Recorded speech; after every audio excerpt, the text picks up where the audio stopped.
दोस्तों नमस्कार, स्वागत है आपका हमारे लोकल गार्डन यूट्यूब चैनल पर। तो दोस्तों आज की वीडियो में हम बात करेंगे कि नींबू के पौधे पर हम कलम कैसे बांधें या फिर गुट्टी विधि से नींबू के पौधे कैसे तैयार कर सकते हैं। दोस्तों आप जो सामने पौधा देख रहे हैं, इस पौधे को हमने गुट्टी विधि से ही तैयार किया और दोस्तों उसके बाद हमने इसके ऊपर कर दी है ग्राफ्टिंग।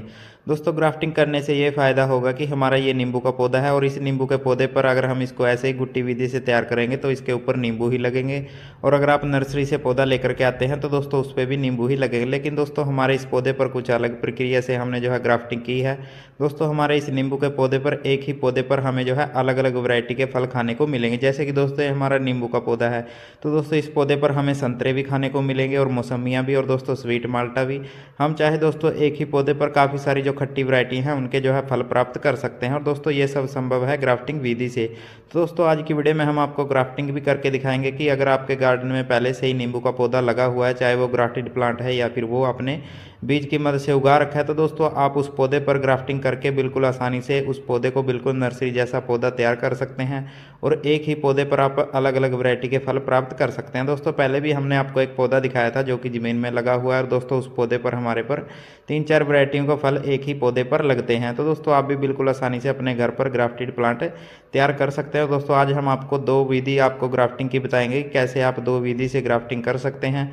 तो दोस्तों ग्राफ्टिंग करने के लिए सबसे पहले हमारे पास होनी चाहिए एक अच्छे फलदार पौधे की ब्रांच। और दोस्तों आज हम जो ग्राफ्टिंग करने वाले हैं वो स्वीट माल्टा की इसी पौधे पर ग्राफ्टिंग करेंगे। 2 ग्राफ्टिंग हमने पहले से कर दी हैं और ये आज इसके ऊपर तीसरी ग्राफ्टिंग है। तो दोस्तों ग्राफ्टिंग के लिए आपके पास होना चाहिए एक तेज़दार चाकू और दोस्तों ग्राफ्टिंग टेप और एक अच्छे फलदार पौधे की ब्रांच। तो दोस्तों अगर आप हमारे चैनल पर नए हैं तो चैनल को सब्सक्राइब करें और वीडियो को लाइक ज़रूर करें और इसे अपने दोस्तों में ज़रूर शेयर करें। तो चलिए दोस्तों ग्राफ्टिंग करना शुरू करते हैं। तो दोस्तों सबसे पहले हमने जो है इस प्रकार से कुछ ग्रीन वाली ब्रांच जो है स्वीट माल्टा की ले ली है और दोस्तों आप इसके लिए ऐसी ही ग्रीन ब्रांच का इस्तेमाल जो है करें। आप एक मैच्योर ब्रांच ना लें, वो अच्छे से ग्रो नहीं हो पाती है। और दोस्तों आपको अपने पौधे की एक ऐसी ब्रांच को सिलेक्ट करना है कि जो ब्रांच हमने ग्राफ्टिंग के लिए दूसरे फलदार पौधे से ली है और दोस्तों वैसे ही सेम मोटाई की ब्रांच हमारे पौधे पर होनी चाहिए और दोस्तों वो ब्रांच भी बिल्कुल ग्रीन होनी चाहिए, यानी कि वो भी मैच्योर ब्रांच नहीं होनी चाहिए। तो हमारी जो ग्राफ्टिंग है वो बिल्कुल अच्छे से सफल हो जाएगी। तो दोस्तों इस प्रकार से हमने जो है हमारे पौधे की एक ब्रांच को सिलेक्ट किया है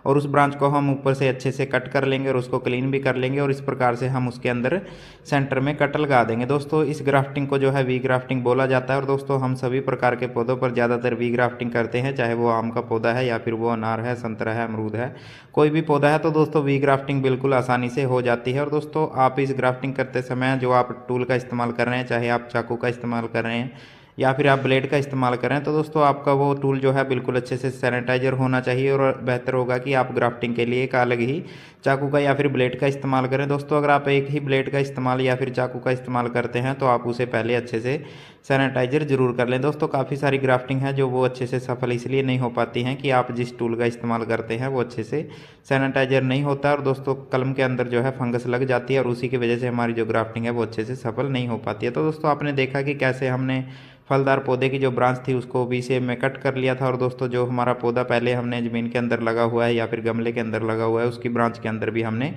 सेंटर में कट लगा लिया था और इस प्रकार से हम जो है इस ब्रांच को इसके अंदर अच्छे से बैठा लेंगे और दोस्तों इस प्रकार से हम इसके ऊपर ग्राफ्टिंग टेप लगा देंगे। और दोस्तों ग्राफ्टिंग टेप को लगाना हम पहले नीचे की तरफ से शुरू करेंगे और धीरे धीरे जो है इसको ऊपर की तरफ जाएंगे और आपको इसको बिल्कुल अच्छे से टाइट बांध देना है। अगर हम ग्राफ्टिंग टेप को भी अच्छे से टाइट नहीं बांधेंगे तो भी जो हमारी ग्राफ्टिंग है वो अच्छे से सफल नहीं हो पाएगी। तो दोस्तों इस प्रकार से आपको इन बातों का ख्याल रखना है तो आपके पौधे पर भी बिल्कुल आसानी से ग्राफ्टिंग है जो चलेगी। और दोस्तों देखिए इस प्रकार से हम जो है पहले नीचे की तरफ से ऊपर की तरफ लगाना शुरू किया और फिर जो है ऊपर से हम नीचे की तरफ आएंगे। और दोस्तों आपको जो ग्राफ्टिंग पोर्शन है यानी कि जहाँ से हमने इसको कट किया है, चीरा लगाया है, तो दोस्तों उस वाले पोर्शन को बिल्कुल अच्छे से एयर टाइट कर देना है। अगर दोस्तों ग्राफ्टिंग वाले पोर्शन में हवा या फिर पानी अंदर चला जाएगा तो भी हमारी ग्राफ्टिंग के अंदर फंगस लग जाएगी।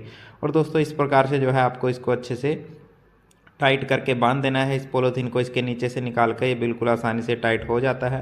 और दोस्तों अगर आपके गार्डन में गमले में कहीं पे भी पौधे लगे हैं तो आप बिल्कुल आसानी से उनके ऊपर ग्राफ्टिंग कर सकते हैं। और दोस्तों इस प्रकार से इसको बांधने के बाद अब जो है हम इसके ऊपर लगा देंगे पॉलीथीन। और दोस्तों ग्राफ्टिंग के ऊपर पॉलीथीन लगाना बहुत ही ज़रूरी है।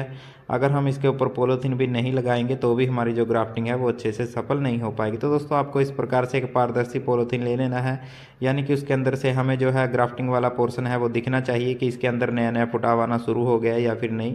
और इस पॉलीथीन को हमें जो है बार बार खोल के नहीं देखना है, हमें बाहर से ही पता चल जाएगा कि हमारी ब्रांच जो है ग्रो हो रही है या फिर नहीं ग्रो हो रही है। और दोस्तों अगर आपकी ब्रांच ग्रीन है और उसके अंदर नया नया फुटाव नहीं आ रहा है तो तब तक आपको इसको पॉलीथीन को नहीं उतारना है, जब तक कि ऐसा आपके जो पौधे हैं उसके ऊपर फुटाव देखने को ना मिले। तो और अब बात कर लेते हैं दोस्तों ग्राफ्टिंग की दूसरी विधि की। पहले हमने आपको बताया कि कैसे आप वी ग्राफ्टिंग कर सकते हैं, और अभी हम इस पौधे के ऊपर कर ले वाले हैं छाल कलम।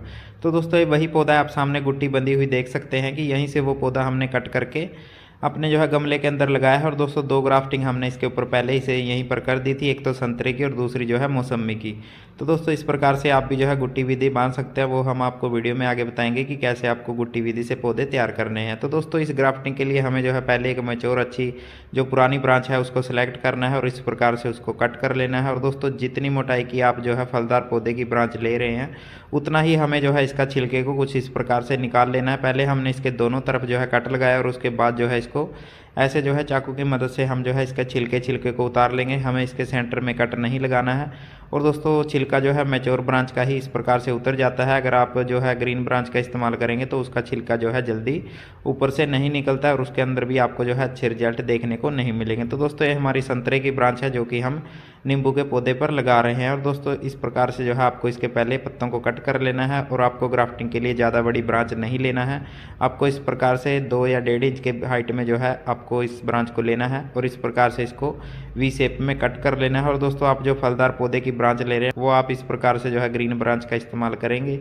इसके लिए आपको पुरानी ब्रांच नहीं लेनी है और इसके सभी पत्तों को इस प्रकार से आपको रिमूव कर लेना है। दोस्तों ग्राफ्टिंग की जो प्रक्रिया है वो बिल्कुल सेम रहने वाली है। देखिए इसके अंदर भी हमने जो है वी शेप में ही कट लगाया है और इस प्रकार से जो हमने ब्रांच कट की थी उसका जो छिलका कट किया था उस छिलके के अंदर इसको इस प्रकार से एक साइड में इसको अच्छे से बैठा देंगे। और दोस्तों बैठाने के बाद इसके ऊपर जो है हम लगा देंगे ग्राफ्टिंग टेप।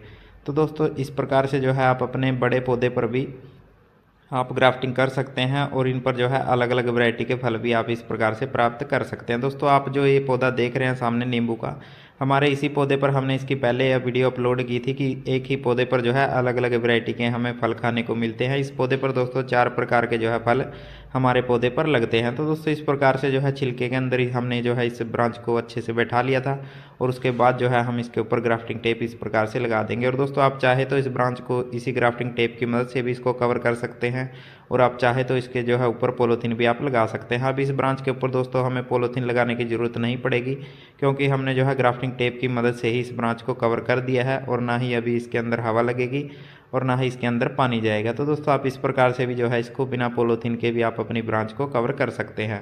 और दोस्तों अब बात कर लेते हैं कि नींबू के पौधे पर हम गुट्टी कैसे बांधे। तो दोस्तों आप जो सामने पौधा देख रहे हैं इसको हमने गुट्टी विधि से ही तैयार किया है और दोस्तों ये वही पौधा है जो हमने आपको वीडियो की शुरुआत में दिखाया था। तो दोस्तों आप भी जो है बिल्कुल अच्छे से अगर सही समय पे सही जानकारी से गुट्टी बांधते हैं तो दोस्तों आपको भी ऐसे ही रिजल्ट देखने को मिलेंगे।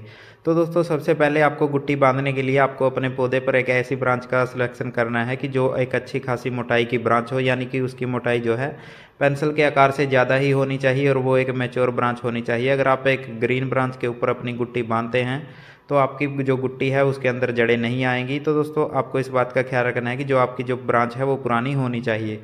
और दोस्तों उसके ऊपर जो है आपको किसी चाकू से या फिर तेज़धार ब्लेड के साथ उसको जो है 1 से 1.5 इंच के एरिया में उसको जो है अच्छे से कट लगा लेना है और उसके छिलके को अच्छे से निकाल लेना है। और उसके बाद जो है आपको जो मिट्टी लेनी है, अगर आपके पास काली चिकनी मिट्टी है तो उसके अंदर आप गोबर की खाद मिला करके और उसके ऊपर आप बांध सकते हैं और उसके ऊपर पॉलीथीन से उसको कवर कर दें, यानी कि उसके अंदर हवा या फिर पानी बिल्कुल ही नहीं जाना चाहिए। दोस्तों अगर उसके अंदर हवा या फिर पानी जाता रहेगा तो भी हमारी जो गुट्टी है उसके अंदर जड़ें नहीं आएंगी। और अगर आपके पास सिंपल साधारण मिट्टी है तो दोस्तों उसके साथ भी आप गुट्टी अपने पौधे पर बांध सकते हैं, या फिर आप सीधा ही अगर आपके पास कोकोपीट ज़्यादा मात्रा में है तो आप पूरी की पूरी जो कोकोपीट है उसी के साथ जो है अपनी गुट्टी को बांध सकते हैं और उसको भी जो है अच्छे से आपको एयरटाइट कर देना है। आप कोशिश करें कि 1 रात पहले ही जो है आप अपनी कोकोपीट को पानी के अंदर भिगो करके रख दें और जो आप मिट्टी ले रहे हैं उसको भी आप 1 रात के लिए पानी में भिगो कर रख दें, ताकि जो मिट्टी है वो अच्छे से गीली हो जाएगी और अच्छे से जो है उसके अंदर मॉइस्चर बना रहेगा। तो दोस्तों आपको जो है इसको अगर बारिश के सीज़न में अपने पौधे पर बांधते हैं तो उसके आपको बहुत ही अच्छे रिजल्ट देखने को मिलेंगे। दोस्तों कई बार क्या होता है कि हम सही मौसम पर जो है गुट्टी बांध तो देते हैं, लेकिन जब पौधे से गुट्टी को कट करने का समय आता है तो हम गलत टाइम पर जो है पौधे से कट कर लेते हैं और उसके बाद भी जो हमारा पौधा है वो सूख जाता है। तो दोस्तों मई जून के महीने में हमें जो है पौधे से कट नहीं करना है उस गुट्टी को। आप कोशिश करें अगस्त सितंबर के महीने में ही अपने पौधे से गुट्टी को, यानी कि जो पौधा हमने पौधे के ऊपर ही तैयार किया है उसको कट करें, और इस प्रकार से आप जो है गोबर की खाद डाल करके मिट्टी के अंदर साधारण तरीके से आप अपने पौधे को लगा सकते हैं और नए नए पौधे तैयार कर सकते हैं। और दोस्तों गुट्टी विधि से आप किसी भी प्रकार के पौधे तैयार कर सकते हैं, चाहे वो आम है, अमरूद है, संतरा है, अनार है। तो दोस्तों आप सभी प्रकार के पौधे गुट्टी विधि से तैयार कर सकते हैं। तो दोस्तों अगर आपको छोटी सी जानकारी अच्छी लगती है तो जानकारी को अपने दोस्तों में ज़रूर शेयर करें, तो वीडियो को लाइक भी ज़रूर करें, और मिलते हैं एक नई वीडियो नई जानकारी के साथ। तब तक के लिए नमस्कार, धन्यवाद दोस्तों।